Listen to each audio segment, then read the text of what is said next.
Hi, Erin. Welcome. How are you? Oh, I'm great. That's fantastic. So, thank you for agreeing to meet with me. And I just have a few questions for you today. And this is for my leadership project for school. And I just really want to know and understand the differences between leadership and management. So, my first question for you is, what was your management title before, previously? Sure. I was a loan administration manager one Okay, was my title. all right. And what did that role involve? Like, what did you do as a loan administration manager? Sure. It was kind of a unique situation. Well, I don't know how unique, but especially for Wells Fargo, that it was within the same department that I started out as a contract worker, then was a processor, then became a work director, then became a manager. And so I basically oversaw people that were doing the job I used to do. Mm-hmm. So I would actually say that that was one benefit of it, Mm-hmm. was that I was an expert at it. So if somebody had a question, it was kind of like built-in credibility, if you know what I mean. So versus going into a leadership role without having been in that department, and people are going to come to you for questions, and you have to be honest and say, actually, I don't know. And so I think I'm glad that I didn't have to be put in that situation, because I feel like your leader should be sort of an expert or know how to direct you, and so Mm-hmm. so that was a good thing. But yeah, my day-to-day role was basically making sure that, since we're in a production environment, making sure people were logged into their correct production activity, and then anytime they were deviating from their schedule, I essentially had to step in and correct it. And it wouldn't be automatically like, why aren't you in production? But Mm-hmm. some days it really felt like that. And so that sort of takes a toll on the human aspect of things, because we were also in a period of sustained mandatory overtime. Yeah. So the team members that I was leading were working a minimum of 40 or 50 hours a week. And I wasn't working that much because I'm salary, and for personal reasons, it's really hard for me to work outside of the 8.5 hours. And so that was another reason why I decided to leave that role, is because I felt like I was expecting things that I wasn't doing myself, and I didn't think that was fair to them. So, you're no longer a manager anymore. What is the title of your current role? I'm a business procedure writer too. Okay, and what does that entail? Well, I'm pretty new to it, so far it has been helping. The department I was in essentially had no change control process whatsoever. Mm-hmm. And so as of now, it's been a lot of researching, okay, what are other departments that are successful with their change management doing? I even reached out to my old peers here. Mm-hmm. We have the advantage at Park, my old location, as you know, being an implementation associate, that we have our own team devoted to change management. Not all departments are large enough to have that. And so essentially helping them get to where we have a consistent standard of, okay, you want this change to happen, here are the steps that we need to follow, because right now it's all over the place. And then on top of that, there's 2 people on my team that are peers of mine that are out on maternity leave, and they left at various points, and so their work was kind of just left hanging. And so trying to go into that without being able to reach out to them of, hey, what is this, and is this the most up to date? I'm just finding it's interesting, kind Mm-hmm. of chaotic, no standard whatsoever. So it's I don't know, it's just pretty crazy, but lots of opportunities to make it better. So Right, right. So I used to be a business procedure writer too Sure, I myself. remember that. That's So I do know quite a bit about that role.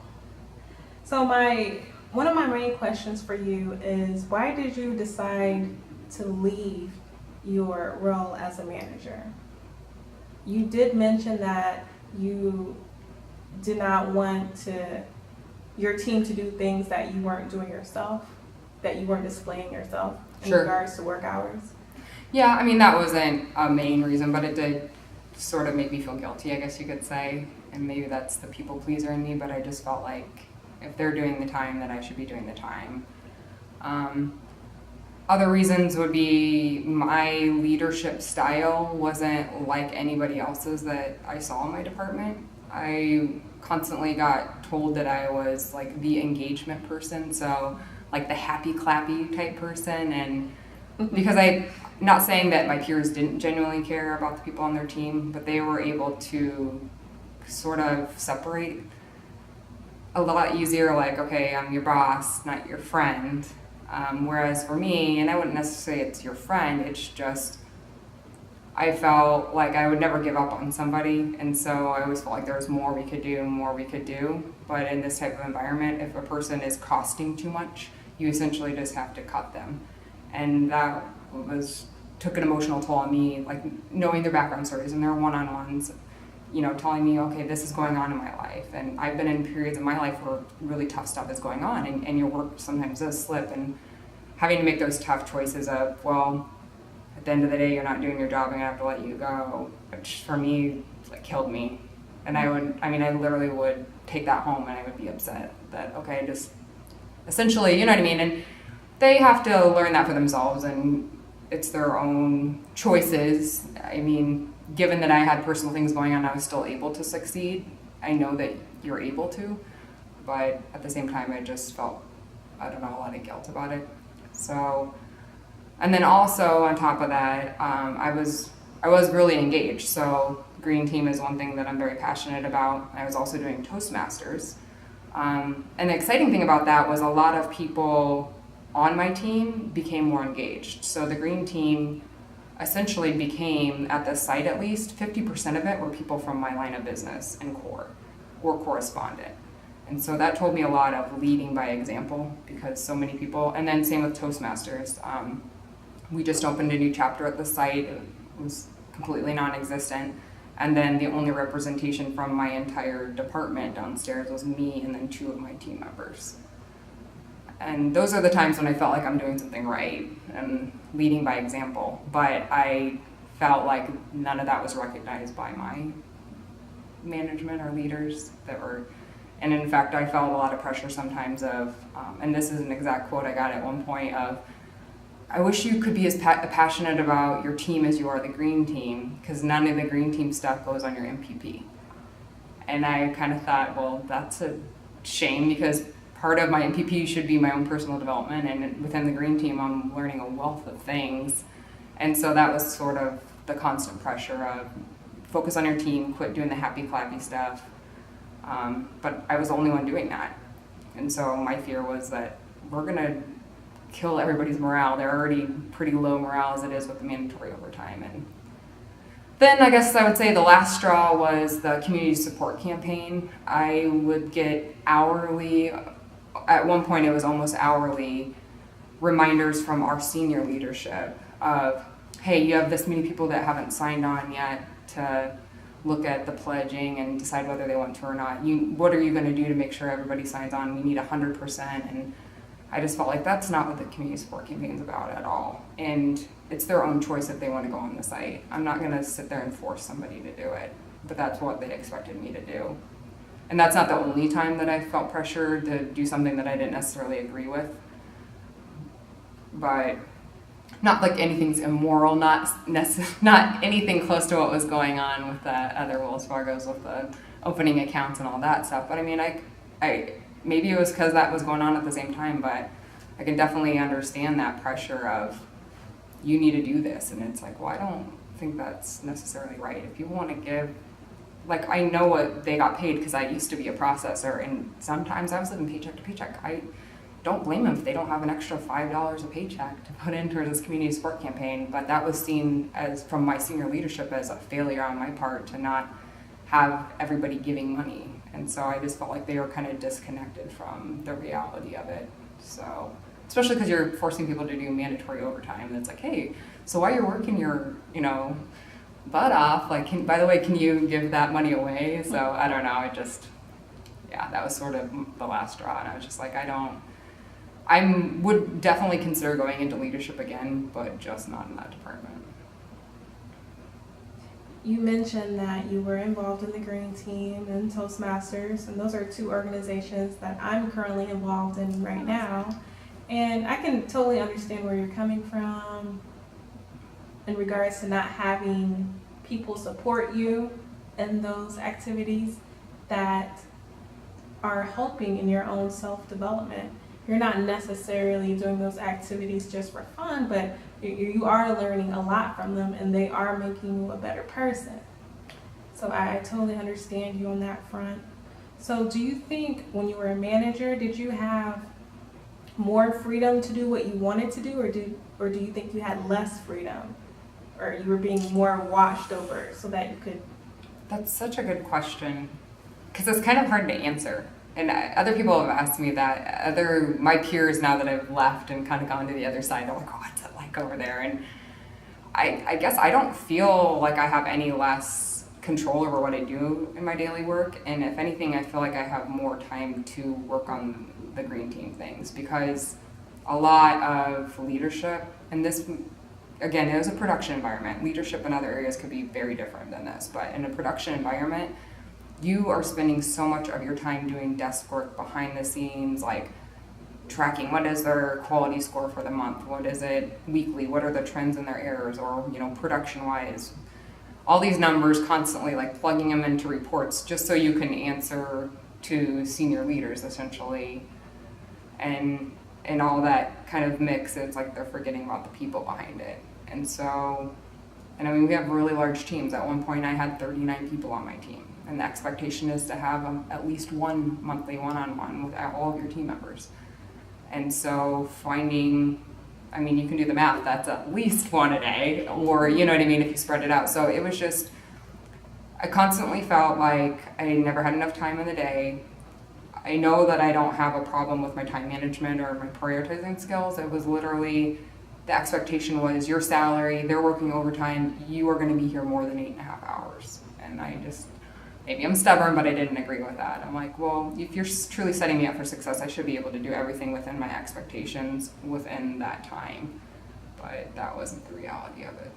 So, Although you're no longer a manager, do you still see yourself as a leader?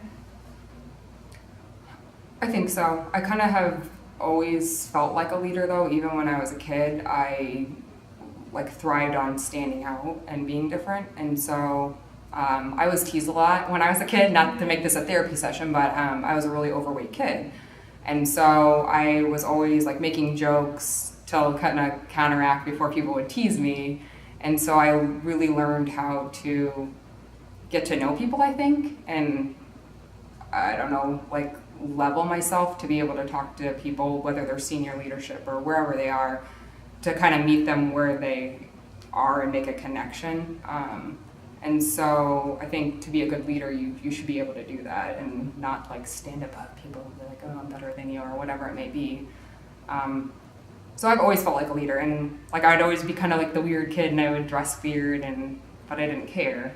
I was kind of like confident in that way. And so, and I've always been like environmentally friendly, and maybe it's because my mom's kind of like a weird environmental person and was always like odd, like she never looked like the other moms, but I didn't really care. I loved her, so I think I'm a lot like her, where I enjoy standing out for the right reasons. And even if that's, like I said, none of my peers were really happy clappy type people. I did a leadership training. Did you do like that DISC style, like leadership foundations ever? No. So there's different personality types essentially, and D is dominance, I is intuition, I think, S is stability, and C is conscientiousness. And it was just kind of eye-opening to me because I was the only one in this class of like 30 people that was an S. And so the leader, the facilitator, said, well, you know, stability is not a typical trait that you would see in leadership, but we need more people that are S's. But you're not the type of people that typically go into leadership because of the how you describe the S person is can't we all get along type of a person, like just wanting everybody to be on the same page and kind of get along, obviously. And so it is hard to, and maybe that's why I was feeling the stress so much in that role. But I definitely still feel like a leader.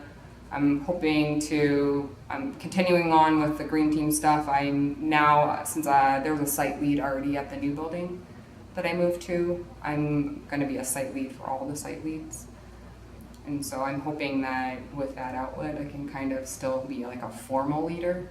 But then just in my day-to-day, I try to lead by example. If I pass by somebody who has a pop bottle in the garbage can and I consider this leading, I will stop and just kind of be like, hey, I'm on the green team and I didn't know if you know this, but in every coffee kiosk, there's these blue bins that can go to recycling, and it's just one step. It makes a big difference if you just want to do one simple thing. I don't know, so I feel like I look for moments now where I can be a leader still. But I don't know where your procedure writing experience was, but at least in my new department, I mean, you're very isolated. You're in like your own little desk area. The walls are super high. I have a nice corner desk office, which I love because there's a huge window by it. But I mean, you have to go out of your way to socialize with people and talk to them and make those interactions, because otherwise I'm behind the desk. All my other peers that report to my manager are remote, so I'll probably never meet them in person. And so learning a lot about online and conference calls and how to not have awkward conference calls, because it's actually quite an interesting skill to, compared to this department as a leader, I mean, every meeting was physical. You pull people into a room, you're always face to face, and so there's a lot to be said about what you lose without the body language. So. Right. So basically what I'm hearing is, although you are no longer in a manager role, you're still leading regardless of your title through your interactions with people, albeit through the green team or just through your interactions in general. You're still leading. Hopefully that continues. We'll see. It's sort of like I took away the micromanaging part of, or the manager part of the leadership role, and that gave me the good balance that I wanted.